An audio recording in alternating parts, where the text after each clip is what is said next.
This is the Tickets Cowboys postgame show with Donovan Lewis, Matt McLaren, and the Ticket Team.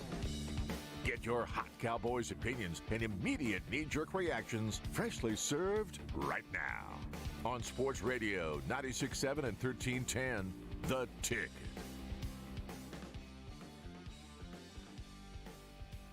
Well, that was indeed one big butt whipping.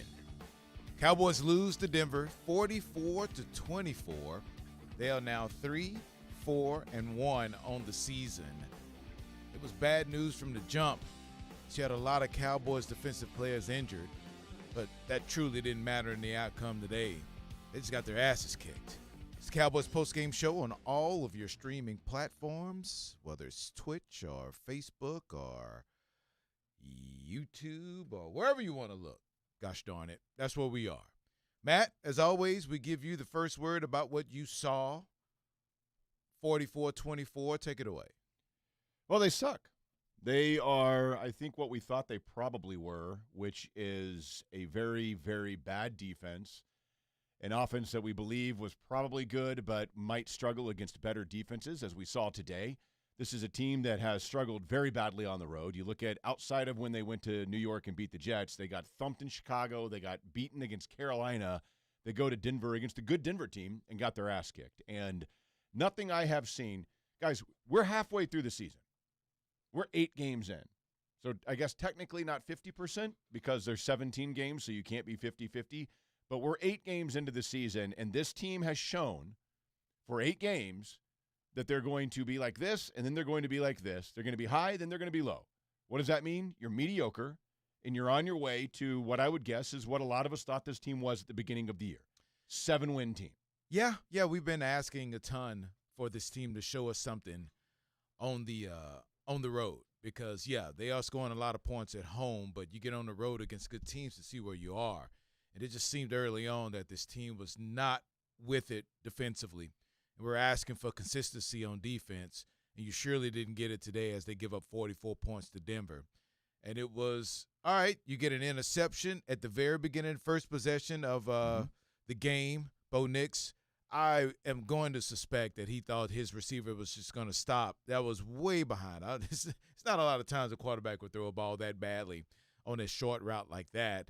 They get the interception, get to the 1-yard line, but the pre-snap penalty makes them go backwards and they have to settle for a field goal. That's okay. You get your first stop at 3-0, and then they calmly go touchdown. They punt it, touchdown, end of half, field goal, touchdown, punt, and then that's the end of the game. Those are the Denver possessions for today. This defense was bad. And it feels like all the good vibes you got from them against Washington as they played almost 50% man just went away because I guess the analytics just didn't show that they needed to play man today like it did last week against Washington. And it was a piss-poor performance. And the offense, I don't want to exclude them out of it. Didn't feel like Schottenheimer had that great of a day as far as play calling goes. No. And Dak wasn't on his game as he was earlier this season. 19 of 31, 188 yards, 2 interceptions, sacked twice. And it felt like he was pressured a ton. He had 6 rushes today for 31 yards, and I don't recall any of them being, let's just run Dak. No. So he drops back and can't find anyone. He has to use his legs to try and get it. So that's 6 times where he dropped back and couldn't find anyone. So overall, man, it just felt like they weren't ready on the road. The one drive the Cowboys did have, it looked like they were okay. They go down and they score this touchdown, 11 plays, 59 yards. But that is basically that and the drive right out of halftime where they went 13 plays and 65 yards are the only 2 highlights from this game offensively for Dallas as Joe Milton came in and threw a touchdown pass to Tolbert. But that was about it, man. That was pretty piss poor. It was. And again, you look at it, 7 plays that the defense allowed of 20-plus yards, which generally speaking, I think it's something like 70% of the time when you have a drive with a 20-plus yard play, you end up getting points on that drive. And so if you're going to do that, you kind of see how that works. You brought up on the Cowboys' very first drive that false start on Guyton that took it from a 3rd and goal at the 1 to a 3rd and goal at the 6. So you're taking points off the board there. Well, the very next drive, when Denver gets the ball back, It was 3rd and 7. That pass was incomplete. 3rd and 7, incomplete pass. Oh, great. So no harm to, never mind. James Houston is lined up in the neutral zone, is about as obvious as you could ever see one. So again, it's not enough for the first down, but they don't get the incomplete pass, and so instead it's 3rd and 2, and Franklin is wide open for a 26-yard pass. One of those 20-yard plays that we saw today. Yeah, you see that, and then the next play is an incomplete pass, and then the next play is R.J. Harvey untouched for 40 yards on a toss play, and just like that, Denver 7-3. And then another thing happens.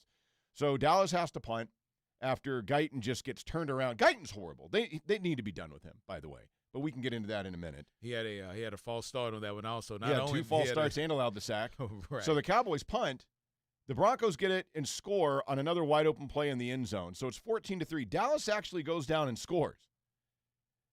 Makes it at some point 14-10, a couple of drives later. And then what happens? The defense can't help you out, and it's 20-10. I mean, it's what are you supposed to do? It's if the offense does not get points on every drive, all of a sudden you've dug yourself in this hole so you can't operate the way you want. Javonte Williams only had 13 carries. They didn't even run the ball very effectively when they could, but they had to abandon the run probably more so than they wanted to. And it's just, if they don't have an offense that's getting at least a field goal on every drive, the defense is so bad that you have no hope. First half penalties were big for Dallas tonight. They had 8. They wound up the game with only 9. So they had 1 penalty in the second half. Adjustments. But, man, nice. The pass interference on Clark that got the Broncos down to the Cowboys' 13-yard line where they scored that 3rd touchdown.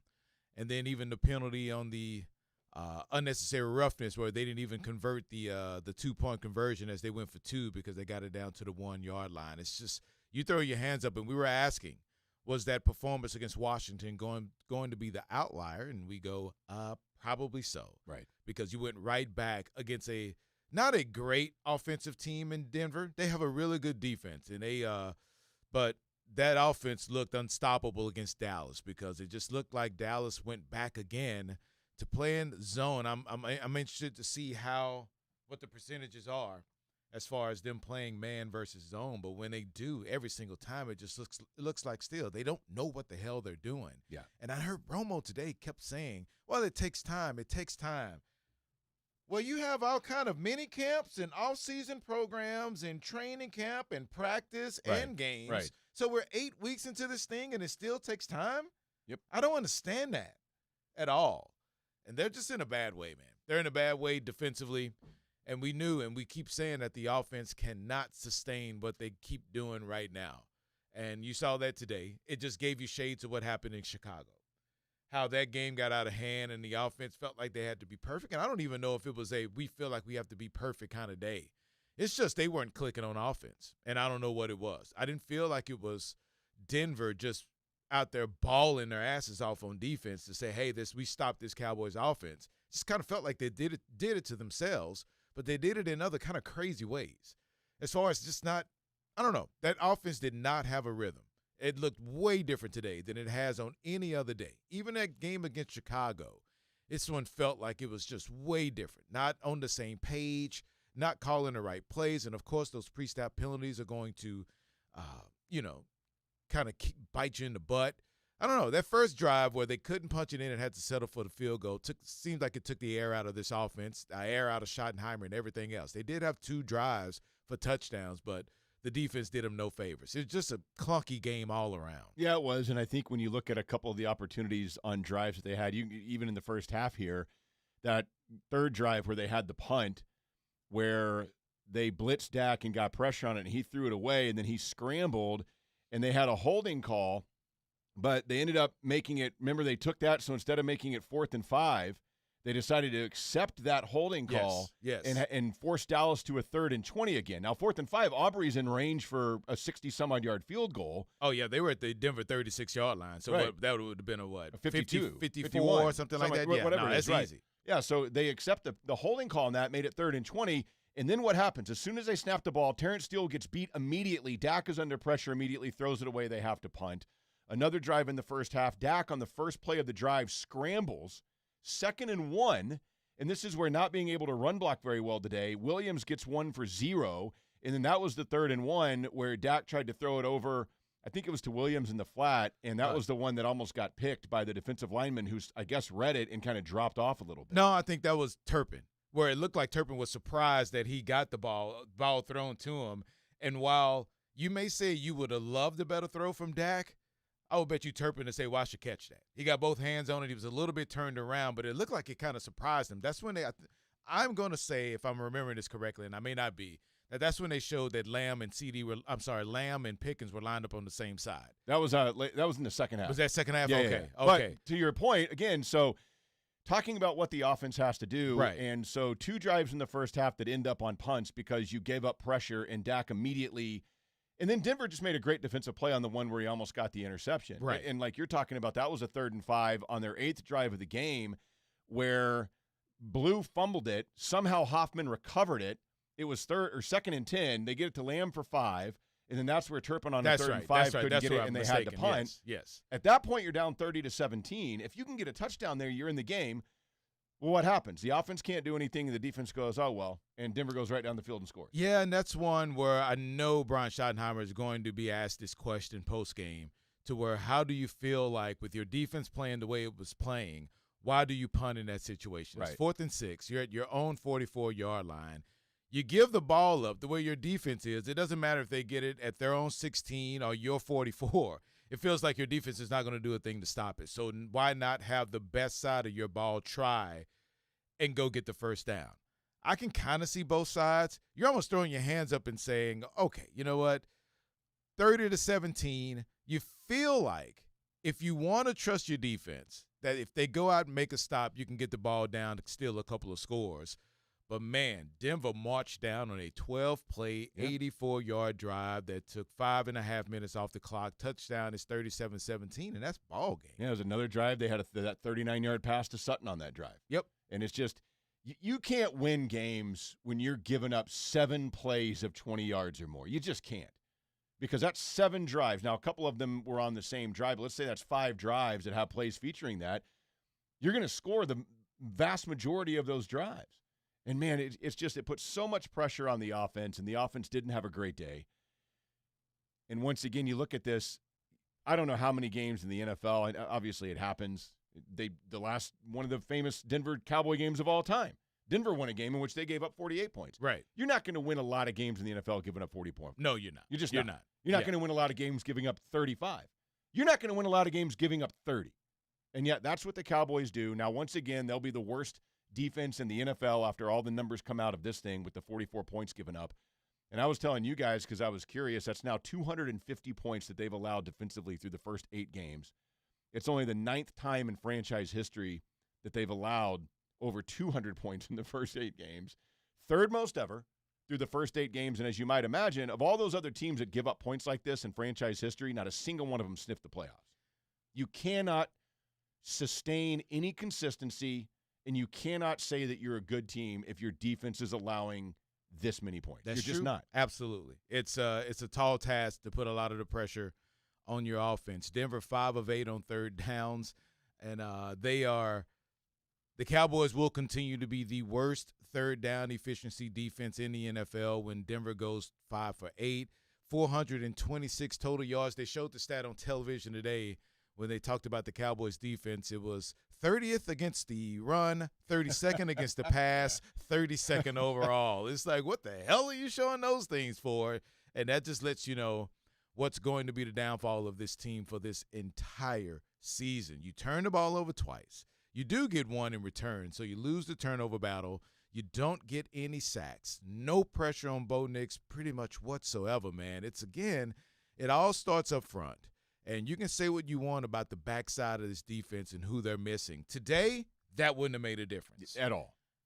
And then you add the caveat onto it that they can't get any pressure up front. Man. And it is remarkable to see right now that they are not even making a dent in getting the quarterback to do anything outside the pocket or rush his throws or anything like that. Even when they had decent coverage in the defensive backfield, they just didn't get any pressure, and he had all the time in the world to just look downfield and go through every single one of his options. I'm trying to remember which touchdown it was.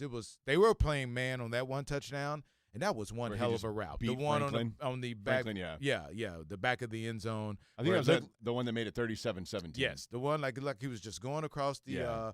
back of the end zone, just cut, came back. You're playing man on that. That's a tough ask for a lot of good cornerbacks, and that's a tough ask for who was on him again? Was that Stewart? I think it was Stewart, yes. Yeah. And that was one, literally in my notes, I typed, Nix has all day in the pocket. Right, and Because he didn't have just any stood back pressure. there. Right, He could have laid on the ground, taken a nap, got up, and still made the pass. it was a late developing a route that took a while to develop, and they didn't have any pressure up front. It's just so absolutely incredible. And it could have been worse because Sutton dropped a pass that he catches 99% of the time. They hit him right in the numbers for a touchdown. He did. I mean, Denver could have scored 50 today if they wanted to. The Cowboys were going to offer no resistance. And so now you go back to the drawing board, I feel like, and you go back and try to figure out what exactly is this? What's wrong? But again, to your point, you're halfway through the damn season. I You're don't. 8 games in. If you don't get it now, when do you get it? I Does know. it magically change for Arizona? Oh, wait, we got a bye week coming up. They'll learn it in 2 weeks. And then coming out of the bye against the Raiders who suck, wow, look, we look really great.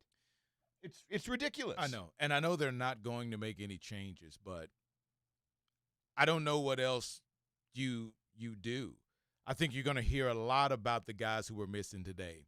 And it's kind of a convenient excuse It's when such a you get drilled cop-out. on the road. But, yeah, it is a cop-out because when they were completely healthy on defense, we've seen this team suck and not play really well. And now you're just seeing what we've seen the majority of the year. So the guys being out didn't have anything to do with it. Right.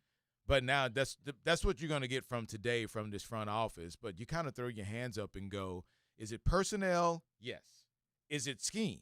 Yes. Is it the front office? Yes. Is it coaching? Yes. And I don't know how you can change all – you can't change all that. No, you can, and I think because we've talked about this on the show, if it's going to be Eberflus, you have to decide Eberflus is our guy. We're bringing him back next year, and then you have to go into the draft and figure out what type of player fits the scheme that you want. I mean, every single draft pick you have, you're Right. going to have to try and fix that defense. I mean, if that's what you want to do. Because depending on where they end up, you're going to have 3 picks, and you very well may have 3 picks in the top 50. And if that's the case, then you need to draft.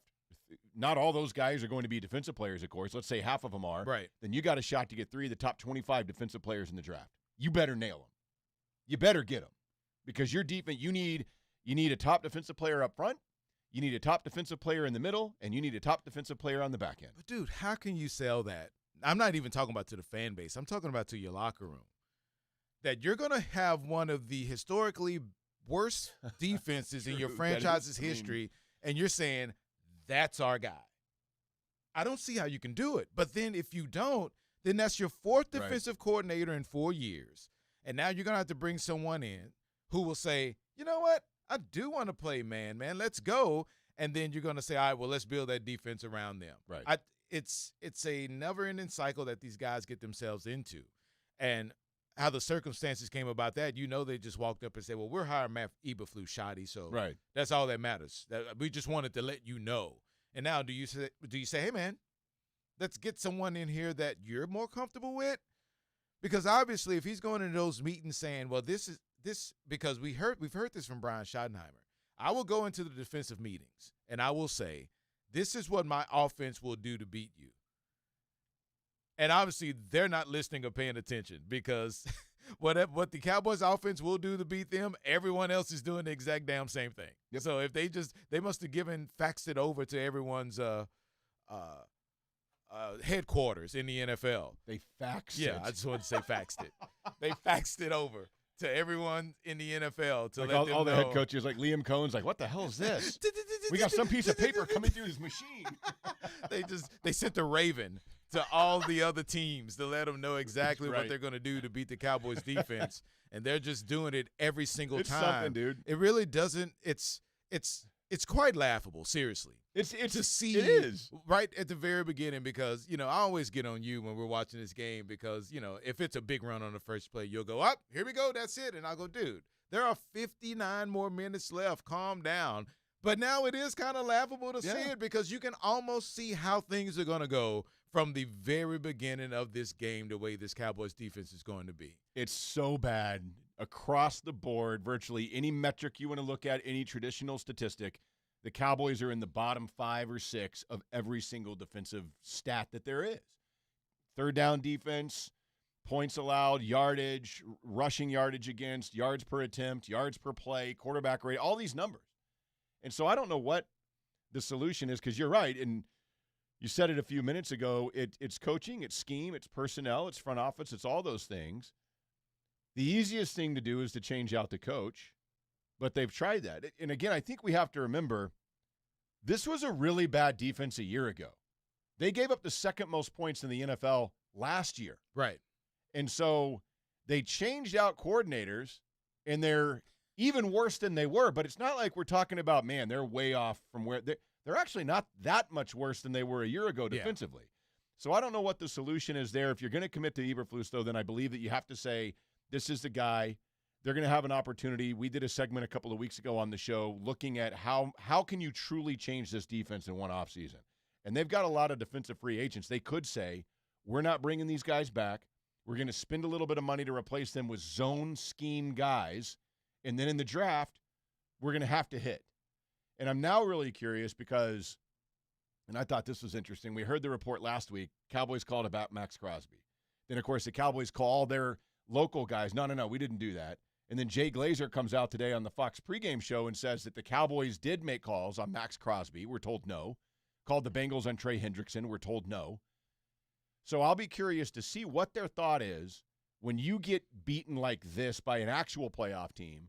If you truly believe, if you had a Max Crosby or a Trey Hendrickson, if Denver does not score 44 points on you today. And maybe they don't. Maybe they only score 37. Yeah, we talked about how pivotal this game was for the mindset moving forward this season only because of the trade deadline being right around the corner.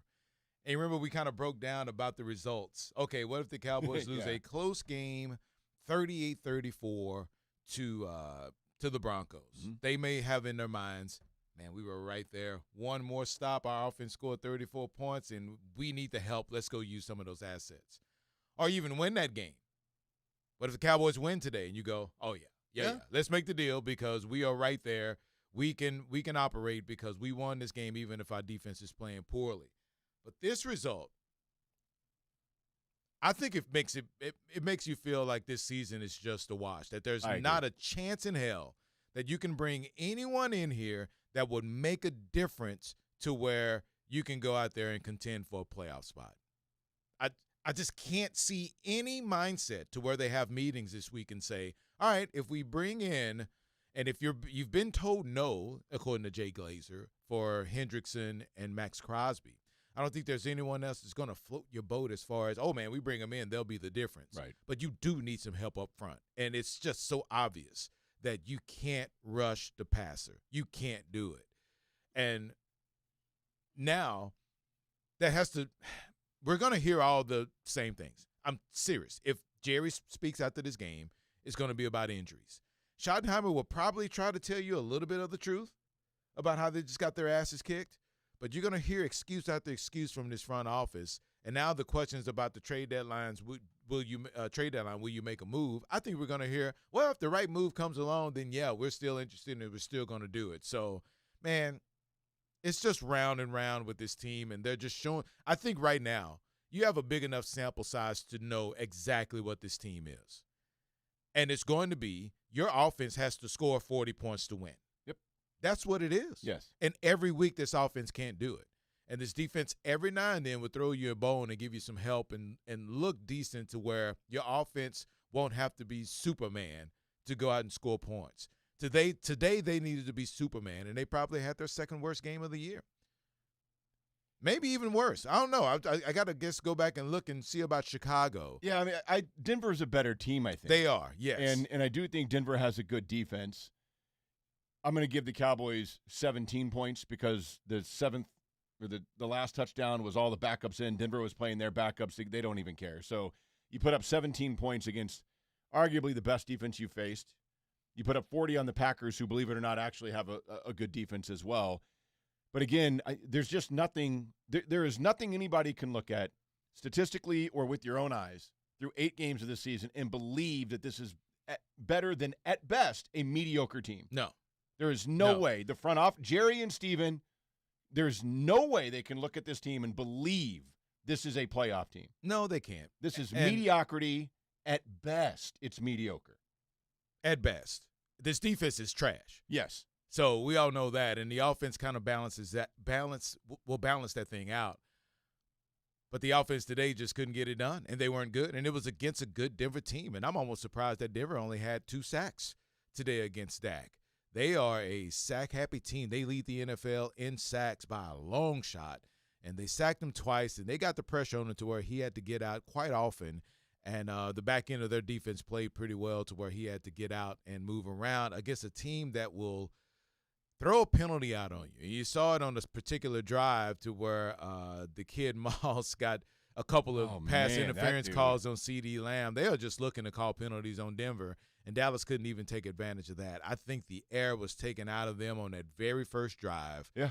And then the interception by Dak where he was just trying to force things, because I thought you were going to get into field goal range. I know they scored pretty late. I thought Denver had played that perfectly as far as not rushing at all to get that touchdown pass, and they did with 39 seconds left, but then the Cowboys will have some time to get into field goal range with Brandon Aubrey, and he just tried to force that throw down the middle to Jake Ferguson. That throw had no chance. Probably his worst throw of the year. Not a chance in hell for that to be completed. It was short. It wasn't even the safety coming over. It was the cornerback that was on Ferguson. Cornerback safety, I can't remember who was on Ferguson, but he got that interception, and then they couldn't get points then. And then they tried their best to go get some points, and they get back in the game at 27-17 with that long touchdown drive at the beginning of the second half, and then the defense could not do a thing. That has to be as disappointing as it gets. You get to 27-17,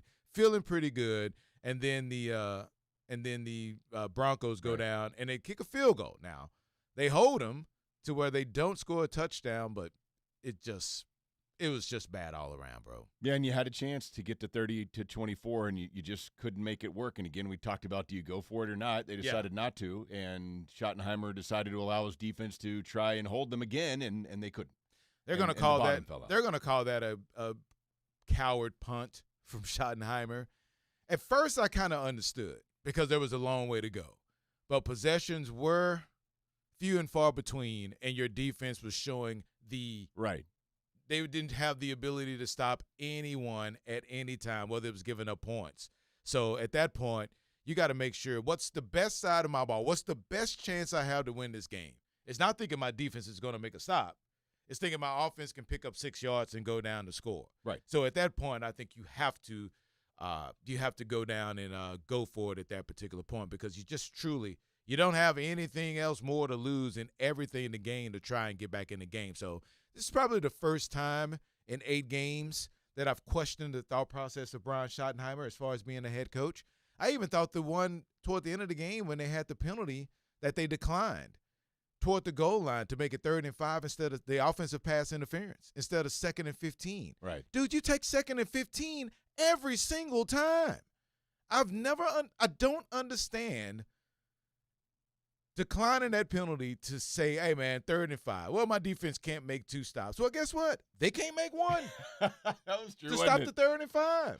So why don't you push them back? Like, it didn't make a huge difference in the game. They were going to lose it anyway.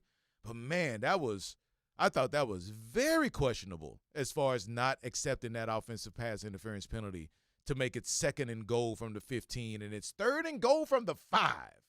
You'd rather have the down than the yards? He's out of his damn mind. Yeah, going back to the punt situation, I would have gone for it because, again, like we were talking about, you've already given up 30 points. Right. If you give up 30 points, in my mind, I'm never going to punt again. What's the point? You obviously can't stop anybody if we're at that point in the game and you've already given up 30 points. You have nothing to lose. You've already lost the ball game. Your offense is either going to win it or you're going to lose. It's your best chance to win a game. Yeah, of course. Of course.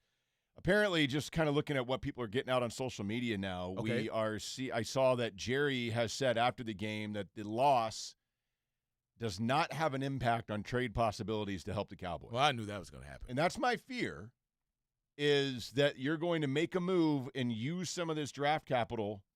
Hopefully it's not a rental. Now, if you go out and get somebody like Max Crosby, who is under contract for a couple more years, and I can understand that. You're trying to You have a finite window with Dak, like everybody has talked about. We talked about it on our show. The idea that a 32-year-old quarterback, I mean, look at Russell Wilson. That dude fell off of a cliff as he got closer to 35. You just don't know how long everything is going to last once you get to this point of your career. Maybe you're Aaron Rodgers and can play till you're 41 years old. Maybe you're Russell Wilson and all of a sudden out of the blue you just disappear Right. and you're just never what you once were. Right. So I get trying to go for it here in the next couple of seasons, but you're not a one-player fix away. Certainly not for this year. There's no way that they can convince any of us that they're one guy away, that they're a move away from shoring this up and righting everything. And certainly not a move away from using very, very important draft capital.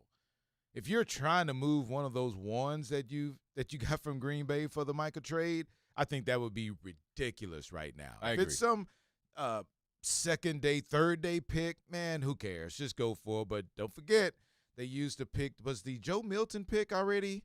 When did they use it? Is that this year? Or was that used in this past draft? I think it was from the last draft. if Okay, recall but I know the correctly, Pickens, yeah. the Pickens third-round pick is going to be this year. So right now you don't have a third-round pick. There may be some compensatory picks coming in or whatnot.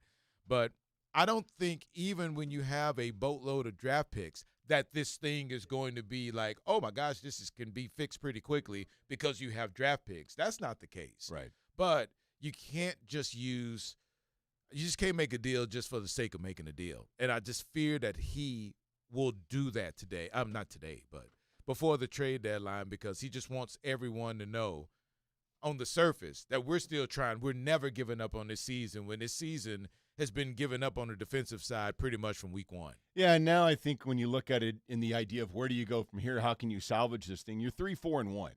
And if you do the math, that means you got 9 games left. To get to 8, to get to 8-1, you got to go 5-4. You have to play above 500 for the remainder of the season with the team that you don't see that. Yeah, how many road games do they have left? Well, you got to go at Las Vegas, at Detroit, at Washington, at the Giants. So you have 4 left. So you've got to win one of those games. You're going to have to win, or I guess you could lose all 4 of those and win your home games and go 5-4, and you finish 8-1. That's not going to do it though. No, You're going to need to get to 9 wins. So now to get to 9 wins, that means you got to close 6-3. I don't see that happening. You're more likely to close 3-6 than you are 6-3. I mean, 4-5, very doable, and you finish 7-9-1, which I think is where a lot of people thought. right. I didn't know what they had done to make a difference enough to turn around a 7-10 team. The hope was that Dak being healthy all year, maybe he could, and I think he did actually steal you a game. I think you lose the Green Bay game if you don't have Dak without tying, and you lose the Giants game if you don't have Dak. I could see that. Yeah. And as odd as it is, he's stealing those games because your defense is so bad that Dak Prescott, if you don't have Dak, we may be talking about a 4 or a 5-win team. You're right. You are right. A couple of other instances to where, okay, let's see what you would do in this situation. It is 20-10. Cowboys losing. They have the ball. It is second quarter.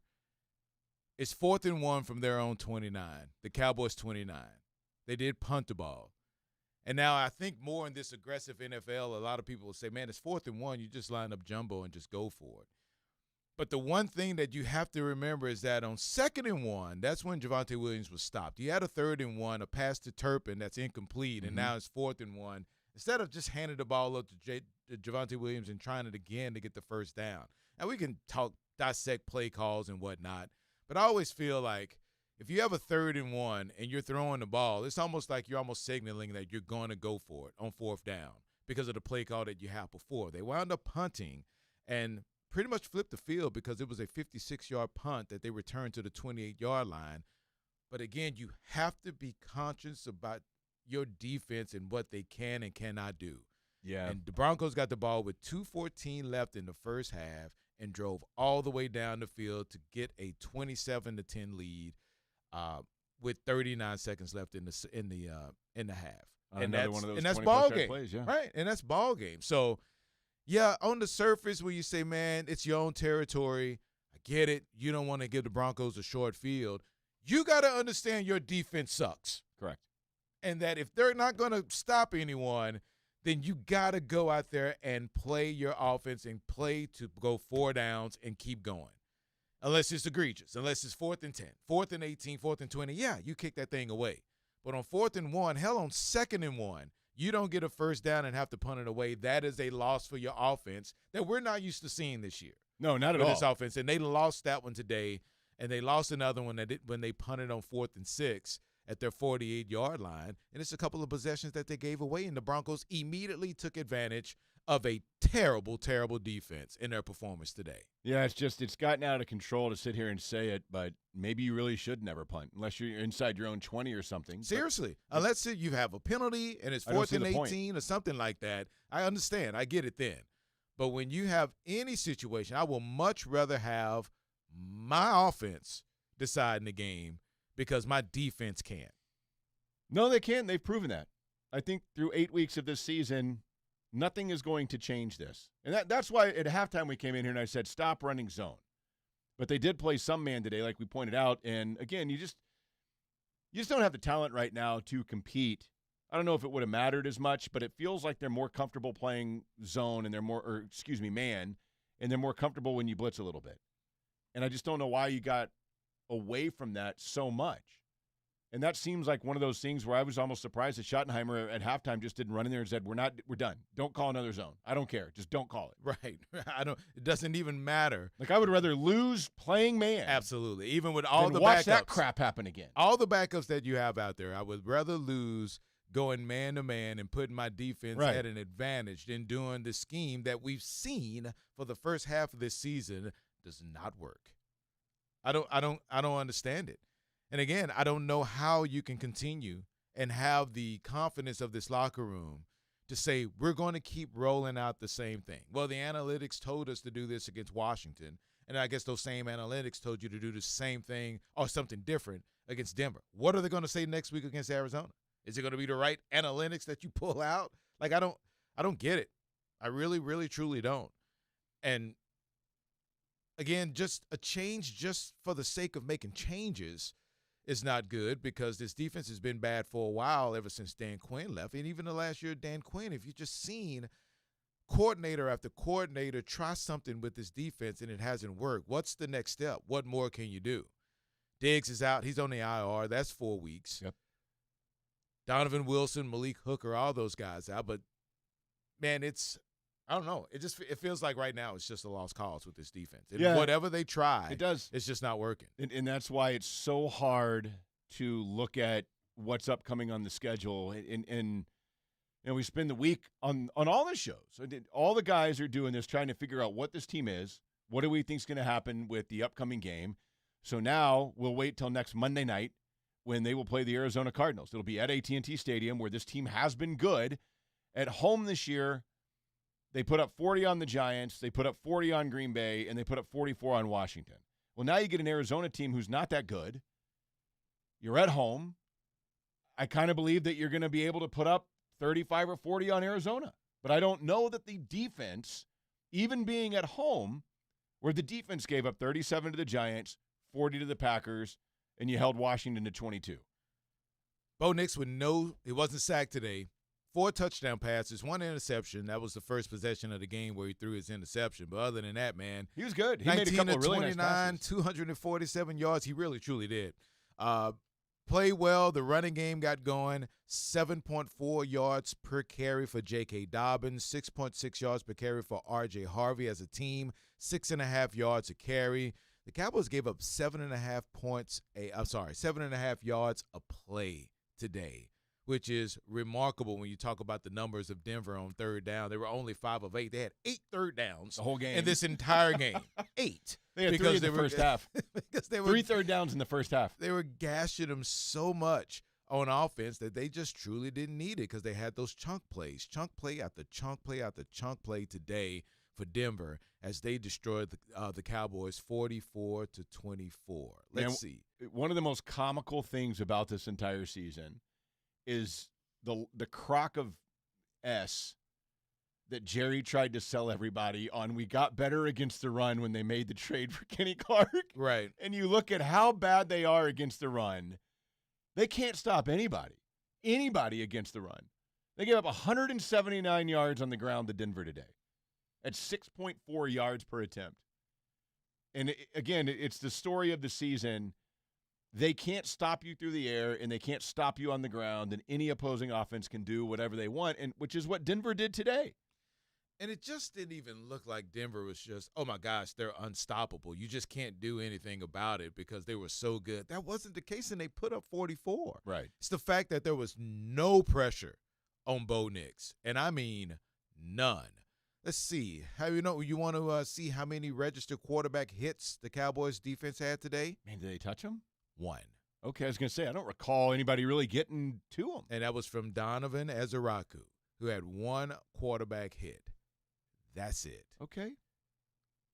All Dak, right. Well, good for him then. Dak, as a matter of fact, was hit 8 times today. And there was one play, I think it was the one throw that he made. That may have been the CD throw early on where he got rocked and still got the ball up to CD. That was before the first touchdown that went out of bounds, like at the 1 yard line. Oh, no, that was the first field goal because that was the false start that moved them back, and they had to settle for that field goal when they got down to that 1 yard line. So it's just bad all around. Again, when this offense is not clicking at 100%, this team is done. They're horrible. It's toast. It's toast when the offense can't carry them because this defense was really, really bad. Well, when you look at it, when you have an offense like we have seen at times, it's the best offense in the league with the worst defense, that means you're pretty much, if you average them out, you're average. Right. So if you have the worst defense and your offense is a little bit below that from being the best, then you're worse than mediocre, which is what we saw today. The team that we saw today that played was one of the worst teams in the NFL. Oh, all around, yes. I think you're right about that. There's not a chance anyone thinks that this team that we saw out there today on both sides would Yeah, they were bad. And another thing that really jumps out to you, because we talk about all the explosive plays they give up, and we talk about all these broken plays that they give up, the amount of times that this run defense on 1st and 10, when the other team starts their drive, gives up 7, 8, 9-yard runs up the middle to start a drive, and then all of a sudden it's 2nd and 1. Or like your Denver today, you don't even have to face barely a 3rd down in the first half because you're so successful on 1st down, your 2nd down play is almost converted for you automatically.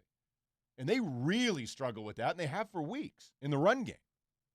All right, the number I think is right here, 972-708-4313. Is that the right number I just said, Joe? I see it right there on the page. 972. No, I'm not pointing in the right direction. No, you are. Isn't that your phone? Oh, yeah, that is right there. You need to lower it. 972-708-4313. Now I'm pointing right to it. Oh, there you go. Touch 972-708-4313 if you want to talk to us here on the post-game show. We have about 15 minutes or so to go as we're dissecting 44-24. The Cowboys get destroyed. Let's go to Hakeem in Frisco. He is on the post-game show. Hakeem, what is up? Well, Donovan, I went to one of your favorite hot spots, the ATL, this weekend, and the bros were very jubilant. So great times in Atlanta this weekend. I watched the game on the plane, and you talk about total disappointment. I thought that Dak, I thought today we saw, the type of Dak that, well, what else am I supposed to do, Dak? So those picks, though not good, I felt like, he was trying to go for it. Didn't work out. The defense is just atrocious. And for me, the biggest concern is the fact that we just don't see any growth from any of the draft picks, whether it's Nealon, Mosley's a lost cause, whether it is even the linebacker, for example, Louisville. I just don't see any growth at all. And you see Shamar James. He's doing all right as a Raku. We're hoping this is a stepping stone, but we said that last year about Nealon, and I don't think he's gotten a sack if he's been an NFL player. So, man, just an overall disappointing game. I really have no question for you guys. I'm just, it's up and down season. We're going to struggle to get to 500. It is what it is. I think the offense is actually great. I mean, we get to 24 points. How many teams actually got to 24 offensive points today? That doesn't happen all the time.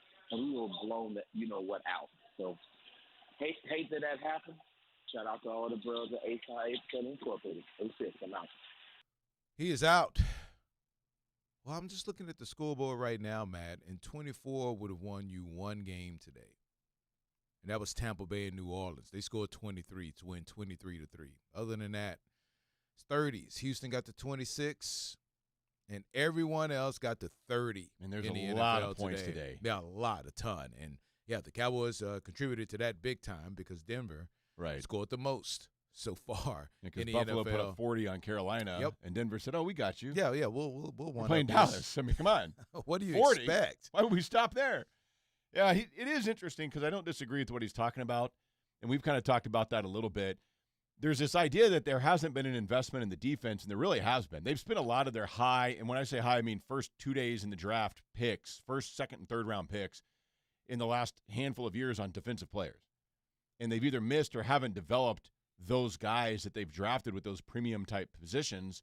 Mozzie Smith, obviously, is a glaring one that jumps out to you. He brings up Marshawn Nealon. You can throw Sam Williams' name out there. When you're drafting guys that high in the draft, you can't miss more than you hit, or it creates a situation of kind of what we're seeing right now.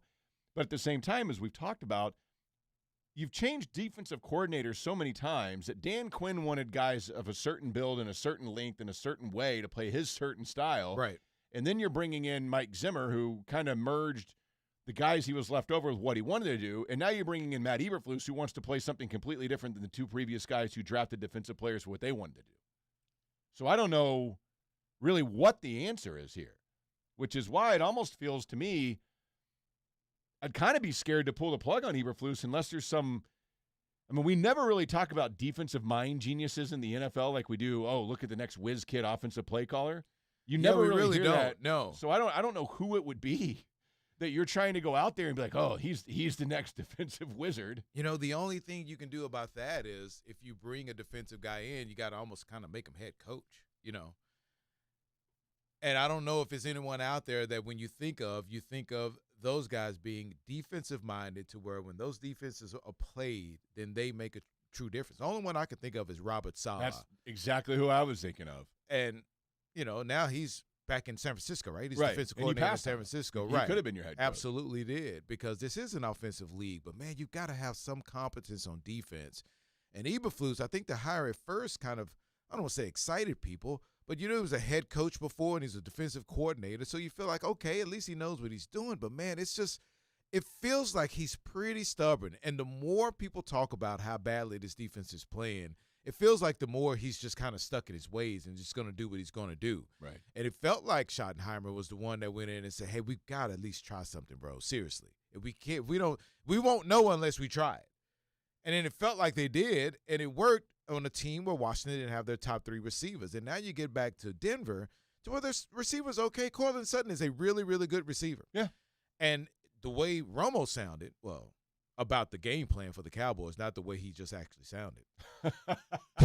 About the game plan, it's like, okay, you know what? We're going to take Cortland Sutton away and make these other receivers beat us. Well, guess what? They did. And they did a lot with Troy Franklin getting 6 catches for 82 yards and 2 touchdowns. Pat Bryant getting a touchdown today.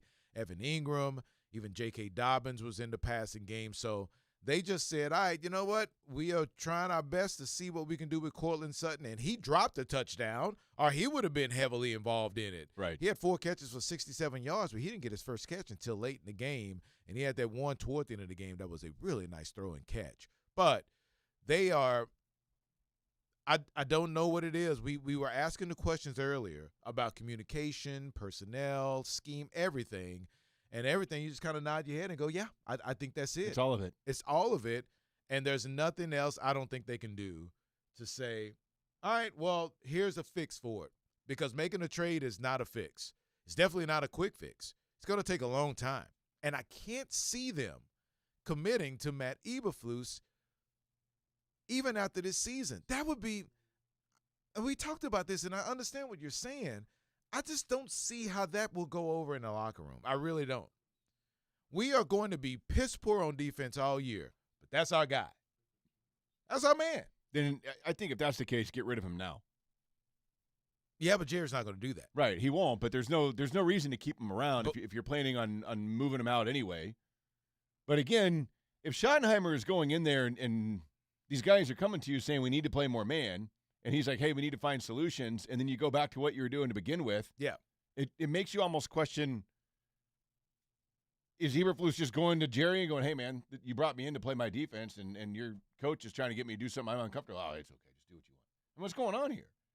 Man, just every single level of that defense is playing poorly. Starts up front.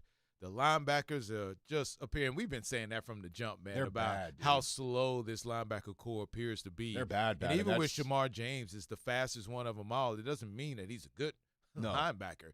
And there are times, man, it's just a couple of plays that you even saw against Denver again today. Well, they are obviously playing zone, and it just looked like they had no clue what was going on. They're just flat-footed. And I don't care how fast you are. If you're flat-footed and then you turn and trying to make a play, you're not going to make a play. Right. And they continue to do that. I'm not saying you have to go 100% man coverage, and I don't think that's the difference in what they're doing that's so poor. I'm not saying that, and they played man 100% of the time, this defense would be good. They're still bad. Yes. But they are putting themselves in some terrible positions. They're not maximizing those dudes at all. He's just saying, hey, this is what I do, so just live with it. And it's just making those guys look bad. And it's like making the whole team look bad. I mean, there is something to be said, and we mentioned this at the very beginning of the year. When you pick up two guys that other teams cut at the beginning of the season, when you have to cut your rosters down to 53, the Cowboys picked up Stewart and Bridges off waivers to put them on their opening day roster because they didn't think that they had anybody else in the organization that was better than those two dudes at two different other organizations. Like, oh, they're not good enough for our team or our practice squad. We don't want these guys. Hell yeah, we can use them. Boy, you just look at the stat sheet, man, and see the guys that led them in tackles and everything. So Kenneth Murray, who's going to play every single snap, is always going to be up there as far as leading them in tackles. But Deron Bland was tied with Kenneth Murray with 7. And then it's Elijah Clark, Reddy Stewart, Bridges, Marquise Bell, Shamar James, Kyrie Elam, Maris Leofau.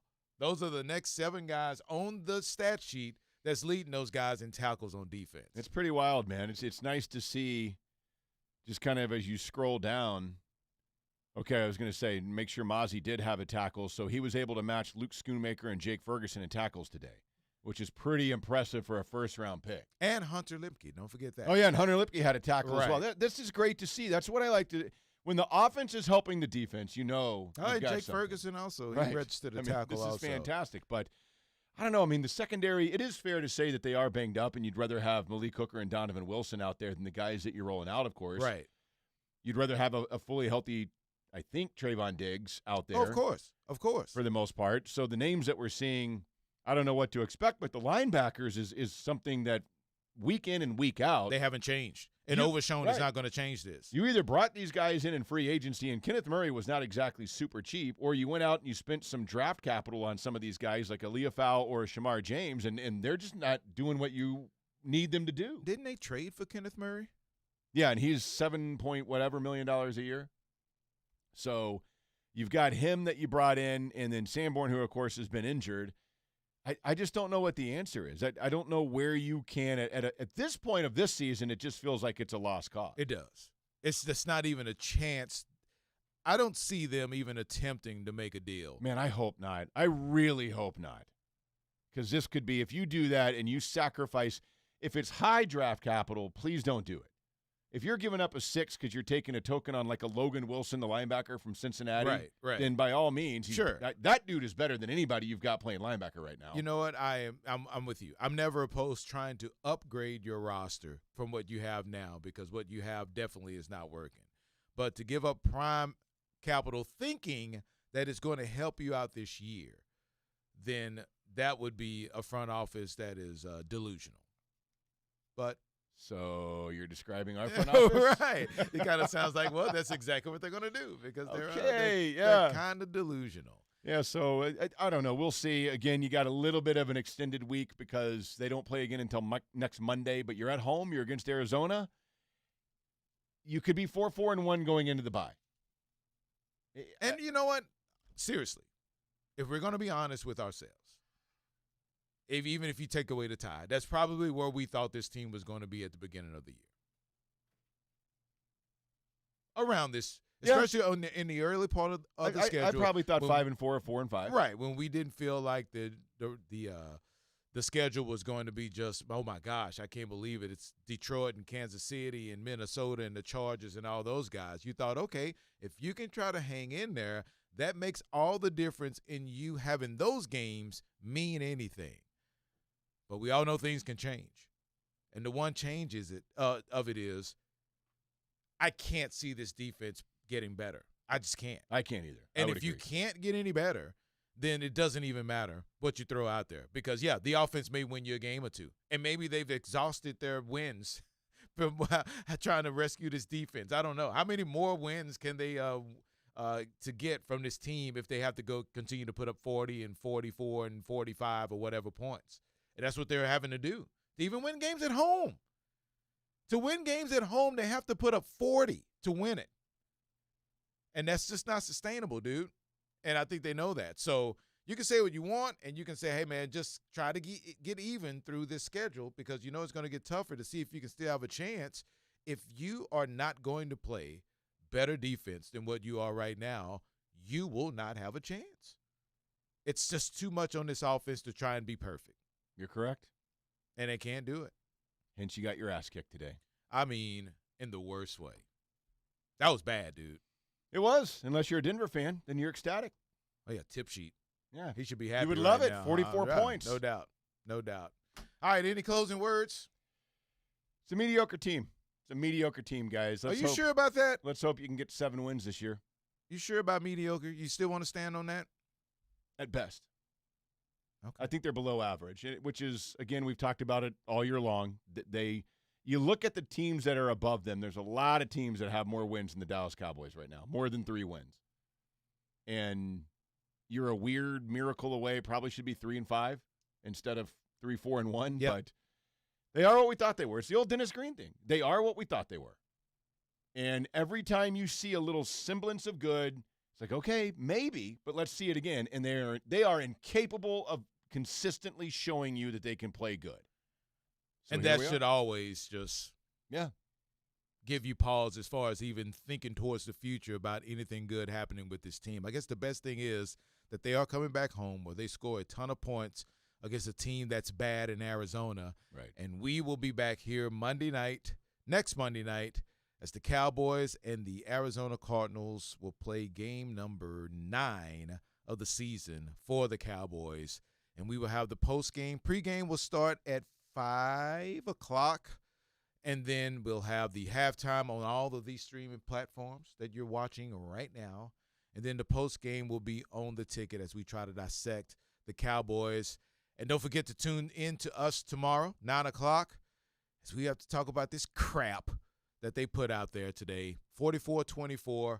Cowboys get dominated in Denver on the road. Defense is just as bad as we thought it was and been as bad as they've been all year long, giving up 44 to Denver. Thank you, Carter. Thank you, Joe. It's the post-game show on all these streaming platforms. We are out of here. Stars are playing right now. Don't forget, if you want to hear Pittsburgh and Green Bay, you can go to our sister station, KLIF 570 AM, and check out Aaron Rodgers going against his old team. But we will be back with the Cowboys post-game show next Monday.